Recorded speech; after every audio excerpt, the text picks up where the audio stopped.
to you too. Okay, thank you. I'll just share.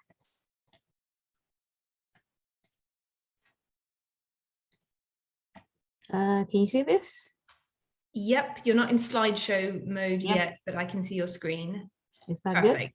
good? That's perfect. Thank you. Okay, good.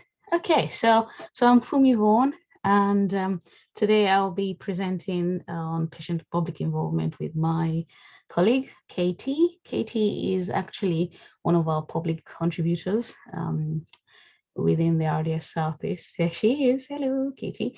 And she'll be talking a bit more about the how. We'll go over the what, the why, and the how of patient public involvement, and hopefully this will bring some clarity.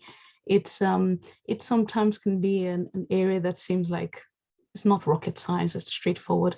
When it comes down to it and actually doing research and beginning to involve people, it can feel like a challenging thing, especially because there's so many gray areas, it feels like. So hopefully today would bring some clarity, and it may be basic, but again, we're here as the RDS to offer information, further information and clarity in terms of your own specific research. So as I said, we'll be going over the what, the why, and the how of patient public involvement. I'll be dealing with the what and the why, and Katie will be dealing with the how. She's the boffin of the how. Okay, so the what. What do we mean by public or service user involvement? And again, as we've seen with lots of, some researchers that we advise, and also just speaking to others, there's sometimes the confusion around involvement and participation. Some people sometimes think that by participating or even having some kind of action research, it's already PPI. And what's this about? So hopefully today, just thinking about it in terms of two categories would help bring some delineation or some categorization to help you understand better. There's involvement and then there's participation. Involvement is not participation. You do not draw or obtain data when you think about involvement, direct data for the research that is. With participation, you are directly obtaining data that you'll be processing from people who take part in the research. So if you want involvement, is almost that first stage, those people who are involved with you at the beginning, as you prepare and plan and put things together, and not necessarily those who participate in. And they're not the same people.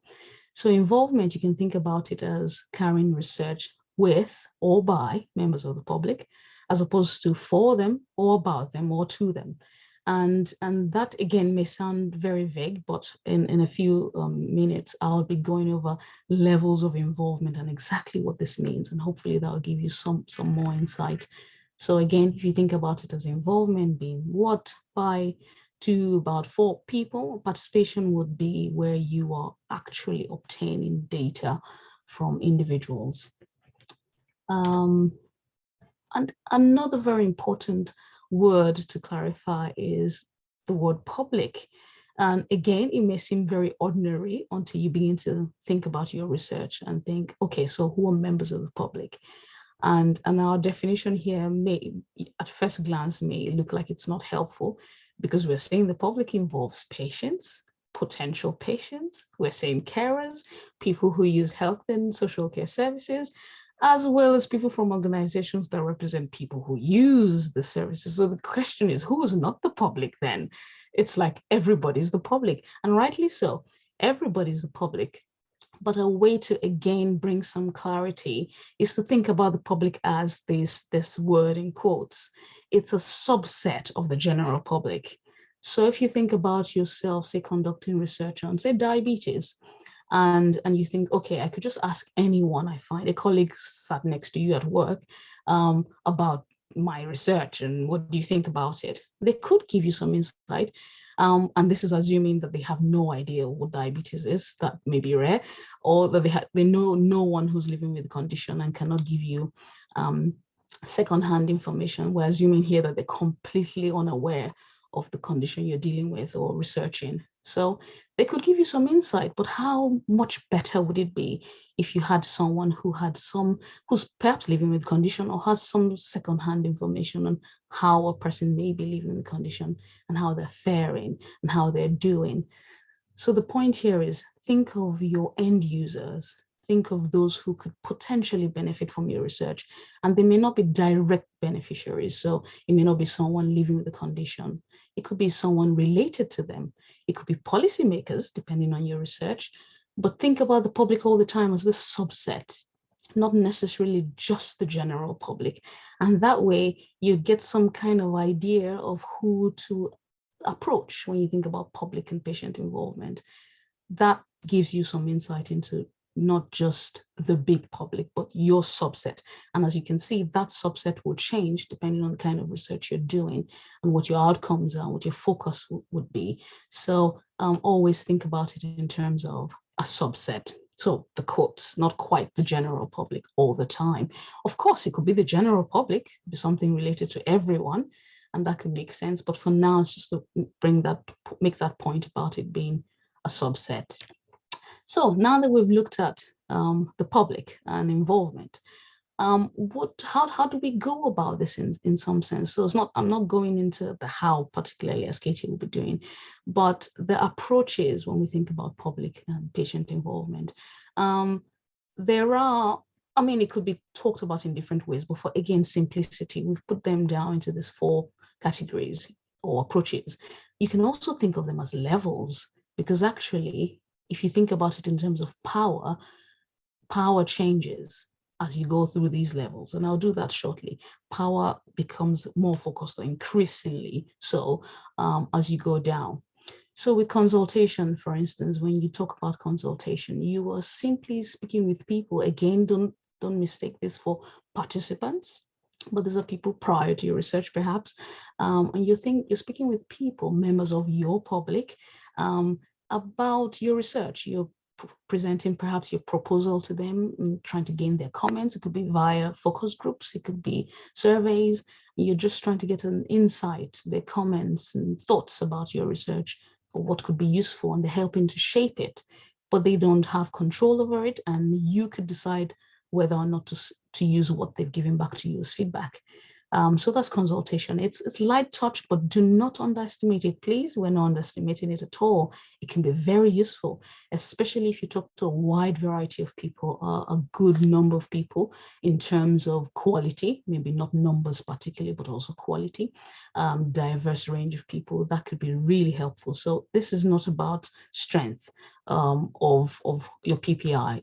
All of these are very useful, but just tells you where the power lies. Collaboration is a bit more intense, where they're not just giving you suggestions or commenting on your work or proposal. They are, in fact, going over things like your research questions. What should we focus on? What questions should we be asking? And for this, you could have a steering group, for instance, a committee, and they stay with you for the life of the project, as you know, but they shape it right from the outset, and they follow you through. They help the research really keep focused. Collaboration is that, as opposed to consultations, a bit more, and you're involving people in a bit more detail. The third one down the line is co-production. It's gaining a lot of popularity now, and people asking lots and lots of questions around it. And at first, it may seem complicated. It could be like a challenging thing to deal with. But collaboration really, I mean, co-production really is another level. It's even deeper. And you can think about it as sharing of power. It's jointly owned. It's not a case where a researcher owns the project and they go over the project with some others, they receive their comments, but this is really jointly owning the project with people, jointly understanding that we're building something together. And here some important principles apply. So for instance, ensuring that the team is including people with all perspectives as much as you can and skills. Everyone making a contribution that helps the research go forward and achieve its aims, and certainly respecting the knowledge of others, valuing their contribution, understanding that everyone is important, and that joint working together really makes it work, where everyone understands that they're making a very beneficial contribution and everyone is gaining from the other. And also, it's important to make this work in terms of building relationships. I think really It's about relationships. What really makes this work is the relationships between people, ensuring that people feel that they're contributing and they're important, and they're not they're important and they're not just on the side of being asked the question here and there once in a while, but there is joint contribution. So you focus on the relationships, ensure that everyone's role is clear, responsibilities are clear from the outset, and everyone can work together. And then the fourth one is service user controlled research. Really, here's power turned on its head. The service users are in charge and the researcher follows. If you want to think about it in this way, they decide what is important for them. They decide what they feel they want to be researched, what questions are pertinent, and how to go about it. They could guide the research process, they could guide the methodology, they could guide many things about this. And the researcher simply tries to follow the lead of the service user. And this is important in many ways, because some service users sometimes think that or believe, have a feeling that some other research do not really capture what they want. In fact, it's like a proverb that says, you wearing the shoe, you know where it pinches. So they know where it pinches and they know what they'd like to deal with. And they lead on the research. They can ask questions as they please and go about it in the way they feel is appropriate and right. Of course, there are still rules that govern this. This is not just people deciding what they want to do with no question. That's why there's also a researcher, but it's really led by the service users, and their views are fairly addressed. They believe so. And this is very useful. And sometimes it's important to also note that this could still be challenging. It can be quite distressing for a service user. So it's important to note that this is not just about leaving them to it. And my colleague Katie will talk about learning and capacity and the rest of it later on. But it's important to note that even when they lead, it still can be a very distressing experience, and so must be supported. So these are the approaches. Okay, if you think about it in terms of PPI and power sharing and working with others. So that's the what. The why, very briefly as I round up, the why. Why is it important? There is certainly research to show that it improves your research in terms of its relevance, in terms of its quality. It really brings a different twist or edge or flavor to your research when you involve those that are related to the work. Like I said before, they know where it pinches and they can really help you hit some nails, very, very important nails on the head. You can address things in a very useful way, and your research suddenly becomes way more important, way more relevant, has way more quality than if you had done it on your own or assumed that you knew what was important as a researcher and not involving others. There is also a moral imperative around it. There's an argument that it's publicly funded research, if you think about the NIHR, so we want to involve the public. But again, remember, the public, your public, and not just general public. Yes, it's the general public that funds it with all the taxes and all, but there's also the public that relates to your research, as I've been talking about earlier on. So there's something about it there. Now, if those two don't do it for you, the third one will have to do it. Because if you're going for funding by the NIHR and many others, you now have to show that you've involved the public. Again, don't forget, it's your public, and you have to do it. It's now compulsory. It has to be done. So if you were wondering about it, not very sure, this hopefully will make you have to do it. But we don't want it to sound like, oh, it's compulsory and then something I have to just get on with anyway. It needs to be very real. It needs to show impact. It needs to be valuable.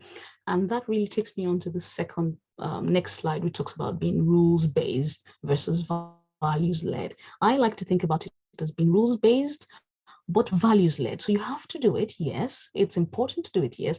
But then the values that guide you're doing it. It makes a lot of sense. So if you think about it in terms of the rules-based approach, and how to get through it and how to do it. My colleagues, Ferhana and Claire, talked about this earlier on. There are things you need to get through. So for instance, knowing that having a named person at stage 1 of your application, describing your plans for PPI, explaining the roles of patient and public and service users, and including costs. You have to be very mindful of this one, and as was said earlier, involving the members of the public may not be very quick. So you must give a lot of time for this, a lot of room for this. And then of course, a plain English summary is required. And then this, at stage 2, you need to address how PPI will be managed. So this is going into more details, how you'd be reporting and how to be evaluated, and you really demonstrating why these approaches and who would be doing what they're doing. So it really gives you some insight into the rules base. But again, please be guided by the value that goes behind this, or that goes with this, the fact that it's not just because I have to do it, but that it does a lot of good, a world of good, when you involve people who are experts in their own world about the research you're doing. And so really the UK standards would be covered by my colleague Katie shortly, and this just gives you an introduction into how you can consider involving the public and looking at it via a specific framework. So over to you, Katie. Thank you, Funmi. I'm going to keep my camera off if that's okay, but I'm just wanting to check that everyone can hear me. Is that right? Can you hear me? Yep, I can hear you, Katie. Thank you. Thank you. Funmi, could you just go back to the previous slide, please? Just that shows all the standards together. That'd be lovely. Thank you, because that's where I'm going to begin. And I am going to be talking about the how, and I'm going to be using these 6 standards for public involvement as a basis for sort of explaining how we go about working where PPI is concerned. Just a little bit about me, in case you don't know. I'm a researcher working from how I like to call it is lived experience. So I've been a researcher working in academia for more years than I care to remember, coming up for 20 now, I think. But I have a background of lived experience of mental health distress. And my role includes not only doing research and working from that perspective, but also guiding and advising on PPI from that perspective, and supporting others who are also doing the same kind of work. Right, so that's enough about me and more about standards. So I'm going to be talking about these 6 UK standards, which I think are a really helpful way of centering, if you like, how we do patient and public involvement. And I think if you keep these 6 standards in mind when you're planning your PPI, it will be very helpful. And they were developed around four or so years ago by a UK-wide partnership. As I said, it's helpful to have a framework of what meaningful involvement might look like. They are designed to sort of encourage your team to reflect and help the team evaluate how PPI is working alongside the progress of the research. So if you like, a consistent method of allowing the team to see what's working well and what could perhaps work better. And they're also very good at helping the team reflect about how the PPI is going and whether that needs to be changed. Excuse me, I've got a frog in my throat. So these standards are a guide. They're not exhaustive, and I'm only going to touch on each standard. So please don't see what I'm going to say as an exhaustive and complete explanation of all the standards, and hopefully with some discussion and question and answer afterwards, we'll be able to add to that discussion. So the next slide, please, for me.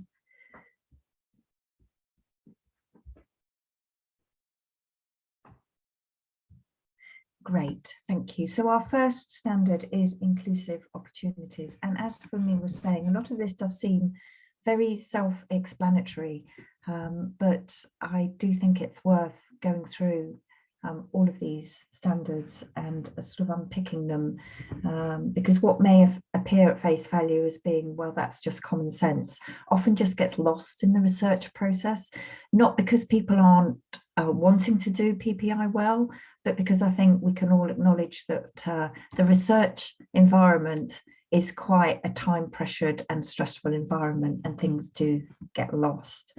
So inclusive opportunities is all about offering the people that you're involving opportunities that are accessible and that reach people and groups according to your research needs. And Funmi touched on this. It's really important to be clear about who you need to involve. So you are matching the experiences of the people you want to involve with the subject matter and the people that your research project is all about. There is no use just grabbing a lot of people that say, oh, I want to get involved in research, and you find that their lived experience is not matching the topic of your research. Again, it seems like that's real common sense, but you'd be surprised how often that happens. So do target your recruitment so that it reaches the group that you want to get involved. And this may well be something that you'll need to sort of ask other people's expertise about how best to target your recruitment. Be aware of not falling into the trap of using what we call the usual suspects. That's not to denigrate the effort of and impact of anybody involved in PPI. It's just that you will find that some people come forward and are really keen about being involved, and they're there. And they say they're there, and it's very easy to just kind of reach out to people you've already worked with, and you know, get them back into the project. But that can lead to kind of a staleness, and it's really important to carry on sort of getting new people into your research. So try to avoid always using the same people, and be really fair and transparent in your recruitment approach about how you're going to do this. Also, part of inclusive opportunities is really identifying at the start and addressing any barriers to involvement. So are there issues with location, transport, timings of meetings or frequency? Do people have any kind of issues around disability? Do they have caring responsibilities? Do they have work responsibilities? Make sure that you are looking at all those at the start and addressing them. That's our first standard. If we could go on to the next slide, please, for me. Thank you. This is all about working together. So working together in a way that values all contributions and that builds and sustains mutually respectful and productive relationships. And to me, this is a cornerstone really of all team working. But again, I think it can tend to be lost in the quite stressful nature and meeting deadlines of research projects that I guess we're all quite knowledgeable about and have experienced. I think key to working together in a positive way is the need for those of us who already work within research or are part of, if you like, the research environment or academia or hierarchy, that we really do need to acknowledge that there are hierarchies of knowledge and power within our research structure. I think if we're not honest with ourselves and others and acknowledge that those are alive and kicking even now and that we need to address them, then we open ourselves to inviting people into an environment that isn't always conducive to working together productively on as level an even platform as we can. And by that, I mean that there's often and still is an assumption that sort of somehow professional, scientific or research knowledge is somehow better than knowledge that's acquired via sort of lived experience of a condition or service. And I like to see them as different but equally important. And I think working together is about bringing all those perspectives together in as equal a way as you can. Part of this is being really clear at the outset about why you're involving people and the expectations you have of them in terms of what you'd like them to do, how much time you'd like them to spend on it, and the fact that you're going to be really clear about how much you're going to pay them and when, etc. But also it works both ways. So you need to hear from the people that you're going to be working with about what their expectations are of you and the project. So be really open at the start. And make sure that you build in slots during your research process so that that regular kind of feedback about how things are working can help. Can we go on to the next standard, please? Right, and this is support and learning. I've got here about, this is about offering and promoting support and learning opportunities that build confidence and skills for public involvement in research.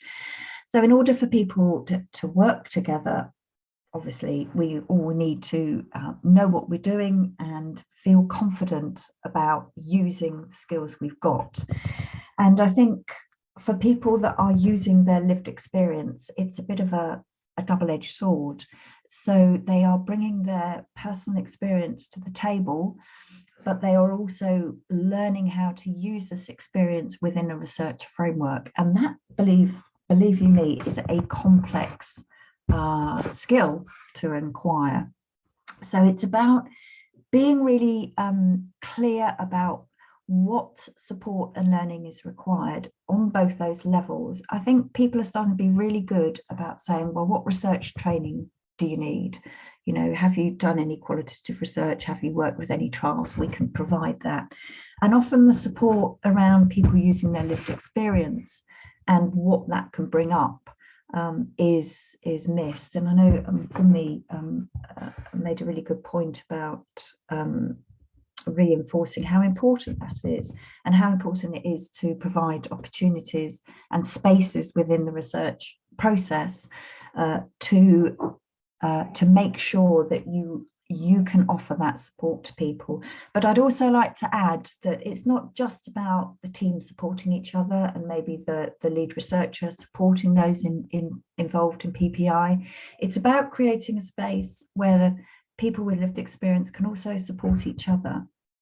Part of my own role in what I do is I help to facilitate what we call reflective groups for people who are working on a research project that have lived experience. That's a really safe space for people to come and talk about how using their own personal experience is bringing up stuff.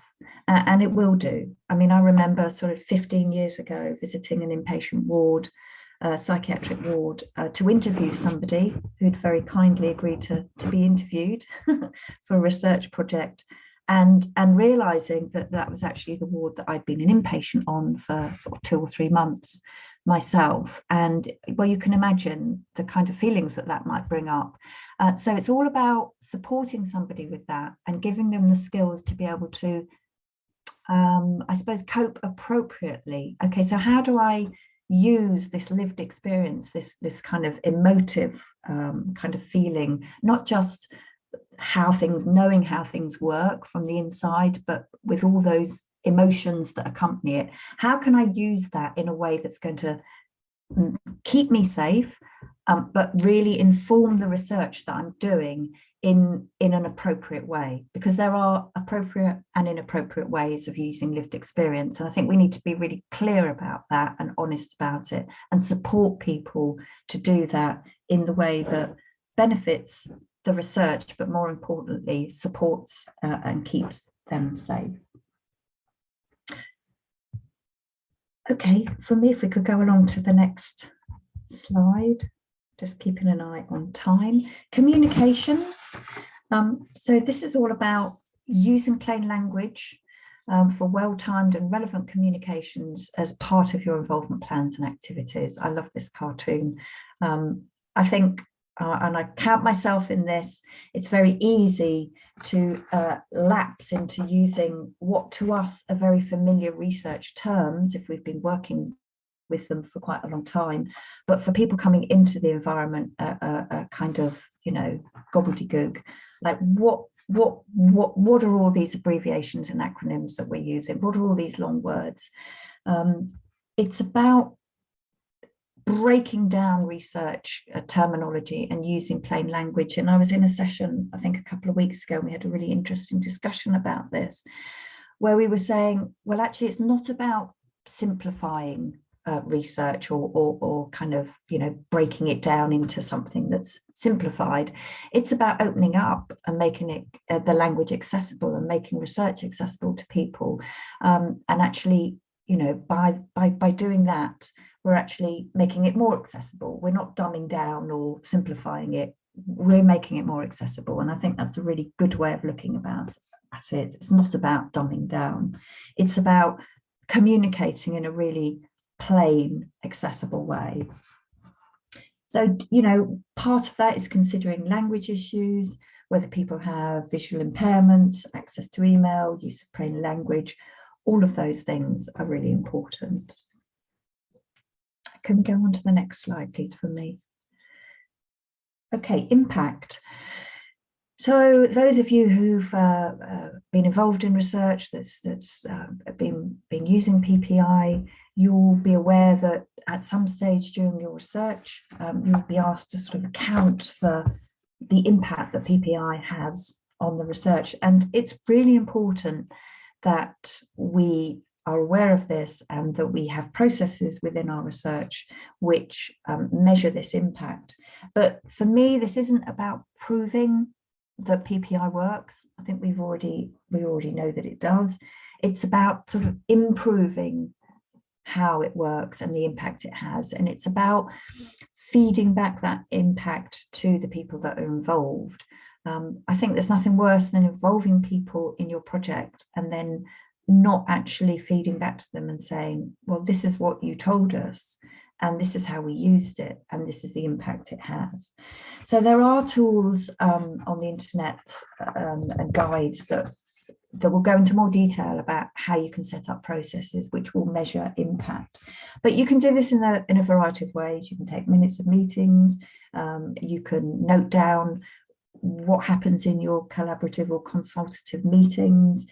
You can build in time for those reflective spaces that I've mentioned so that people can come together and reflect on the impact and agree or disagree about how it has, what level of impact there's been. So there's lots of things that you can do there. And can we go on to the next and final standard? Thank you from me. And this is governance, really. So this is all about how we ensure that basically a research study or project is being done in the way that we said it would be done, and it's being done in the most ethical and, if you like, correct way. And here you need to involve the public in things called like steering committees, any kind of groups that you set up on your research team that are responsible for managing the research, making sure that it's being conducted in that ethical way. And also that will involve high-level sort of decisions which may need to be made about the research and all of those things. So I think it's really important. Often governance is something that happens in the background. It's not as visible as other areas of PPI, but I think really important to make sure that you've got that public representation. And in fact, I think certainly for trial steering committees, there's a requirement that you have public representation on that. Can we go on to the next slide, please? So I've just put some top tips here, really, just to sort of really bring all those standards together and just say, you know, if you said what you really, you know, what are your top tips? Involvement early as possible. The earlier you can involve people, the better. Accessibility, making everything as accessible as possible, both in terms of language and practical things. Make sure that you've got enough resources for your patient and public involvement.